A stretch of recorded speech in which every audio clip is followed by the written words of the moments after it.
You always clap when you say hi, guys. I'm sorry, I'm getting focused, I'm getting going. How do you do today? Thanks for watching, this is John. Today I want to discuss with you a counterintuitive argument for the free market from market failure. So the argument goes that there is a market failure if you subsidize vaccines, and there is not a market failure if you do not subsidize vaccines. We are used to talking about market failure in the free market, but this is actually discussing a market failure in a not free market. And obviously you can see the logic there is that doing nothing can actually be better than doing something. This is not just any vaccine. This is the best vaccine the world has ever seen. If you take this vaccine, you have a 100% chance that you will not catch the disease, regardless of whether or not you actually get the side effect. When you're considering whether or not to get the vaccine, you should have an expectation of a side effect because the population will have some average side effect, and ceteris paribus, you should expect the average effect. That is the null hypothesis, is that the result for you will not differ from the result for the average observation.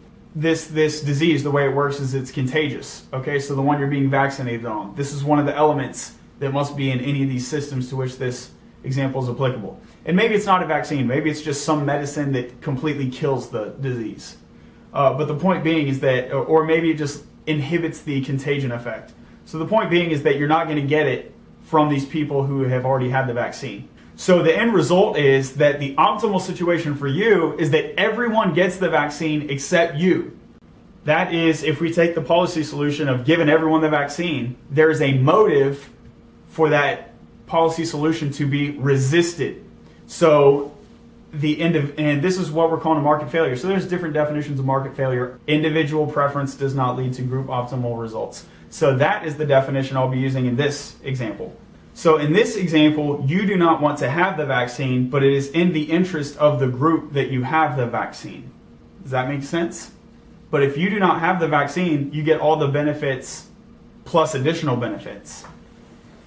Now the alternative is that we do not have a policy that either mandates or even encourages vaccination. The alternative is that we have a free market. The individual will expect that not everyone is getting the vaccine, therefore they have an interest to get the vaccine, which will lead to the group optimal result. So in this case, subsidizing vaccines actually creates an incentive for a market failure, where a lack of subsidy creates the incentive for the group optimal result. And so that's kind of the counterintuitive argument for a free market from market failure, because market failure can be created by the so-called policy solution.